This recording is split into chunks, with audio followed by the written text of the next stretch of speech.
A friend of mine recently told me that he finds it challenging to hold his camera up and record in public. He said that the solution I provided him was helpful, so I'm making this video with the hope that it can help you as well. Let's just get straight into it. The first thing I like to ask myself whenever I'm recording in public is, will I ever cross paths with them again? And most of the time the answer is no, or the odds of you meeting these strangers again in person is very, very low. So whenever I have these mental obstacles, I try to attack it with logic so that I can move past it and focus on the task at hand. So number one, am I going to see them again? Chances are zero. So, okay, let's move on from that. The second thing I like to focus on is answering the question, do they fall under my target audience, or are these the same people that I'm trying to make content for? Because again, the odds are that they are not. They are just the people who are there in the place where you're recording for a larger vision that you have in mind, right? When you're making a video, be it an educational video, be it an entertaining video, be it whatever it may be, you're making it with the idea that not only is it an outlet for you, but it should hopefully add value for someone else, right? So that someone else is the key audience that you should be focusing on, and not really the stranger, right? When you think about the mission and the reason that you're doing these things, it's because you want to help somebody or you want to add value to someone else's life, right? So when you think about that larger purpose that you have, this individual does not really fall under that target audience. So can we say that they are not as important right now? That's where I want to try to get to. So that was the second point. The third thing I like to do is focusing on the task. So let's say I'm holding my camera up and I'm walking in public, or let's say I'm going to meet a couple of friends, right? When I prop the camera down or when I put the camera to record my experience, like it's easy for me to immediately think, oh my God, what are people going to think of me? And I do go through that, but I try to change that focus to, okay, what is in the frame right now? Is this the best frame that I can put together? Is the lighting good? Is the composition correct? Do I need to change something? How can I elevate this a little bit more? So, or how can I improve it from the last time that I did this? So I try to bring my focus back to the task of recording the video, and I try to focus on improving this thing rather than getting distracted by what other people are going to think. So again, while attacking it with logic, I like to shift focus to things that are more important. What do you think about that? I'm very curious to know. And the last thing is something that a lot of people don't know or don't think about: the perception of the person viewing you. Now, many times we might think, our mind immediately goes to a place of judging ourselves, and so we immediately assume that someone else is also judging us. But an interesting fact is that most people, when they see you holding a camera and documenting your life, they start wishing that they could do that as well, because that is something that is not easy, and they definitely know that. So a lot of times people are actually curious about what you're documenting, or curious about what it is that you do that involves you documenting your life or talking to the camera. And many times people wish that they could do that. They might be looking at you from a place of admiration versus judgment. That is something that I hope that you will also be mindful of, because that might actually help you feel a bit more proud and confident about the effort and energy that you are putting into your video. I hope that these 4 things help you.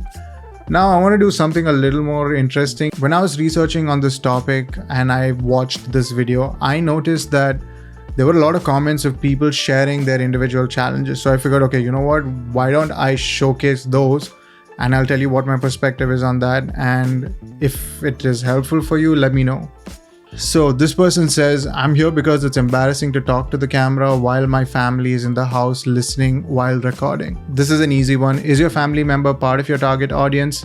If yes, then okay, it's fair for you to think about what they're going to think about you. But if they're not, then why should their opinion matter? You are trying to do something that is way more different than what most of them would have tried. So you are definitely ahead of them in being courageous enough to put yourself out there and try something new. Okay, next one. Fear that hold me back. Obsession about my facial symmetry that no one else usually notices. And fear of being boring, unoriginal, or unimportant.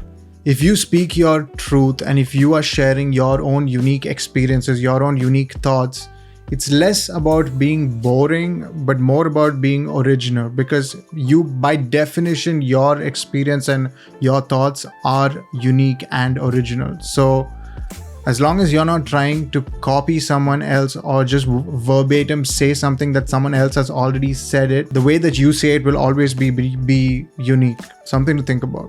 I cringe at the sound of my own voice when I record. This is actually a very fair challenge because this is something that almost everybody goes through, but it's something that will get better as you record more and as you make more videos. I still hate the way in which I sound when we have our podcast recording.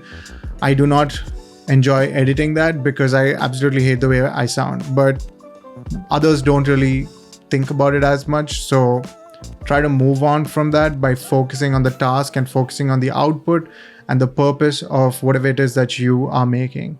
Feeling ugly on camera. This is not an easy one, so I totally understand the struggle that's there. Even for me, like, I definitely go through, judging myself and looking at myself in the camera and thinking, damn, I look fat, or I look bloated today, or my hair looks like an absolute mess, or I'm balding. So there are like all of these things, and you are definitely not the only one going through that. But fun fact is that how much you think about your shortcomings, no one else is thinking about it as much. For example, whenever I post something where I feel like it's not aesthetically good enough and I share it with a friend, that friend never notices the things that I notice. So many a times we know ourselves so well and we are so used to being unhappy about specific aspects of who we are that constantly comes to mind for us. But for others, they don't really see that. So I hope that gives you some sort of assurance that you are beautiful, you are awesome the way that you are, and all the shortcomings that you think you have probably don't even exist, or at the least no one else is thinking about it. So focus on the task, get back to your purpose of why you're making this video, who is it for, and focus on the value that you are able to bring into the world with your energy and with your knowledge and expertise. Now I could go on and on replying to comments that I see on random videos on the internet, but if you watching this video have any specific challenge, comment below in this video and I'll make sure to respond to you and share my thoughts on how I think you can overcome whatever challenge it is that you have when it comes to showing up on camera, recording in public, and making the things that you want to make. So all the best. I'll see you in the next one.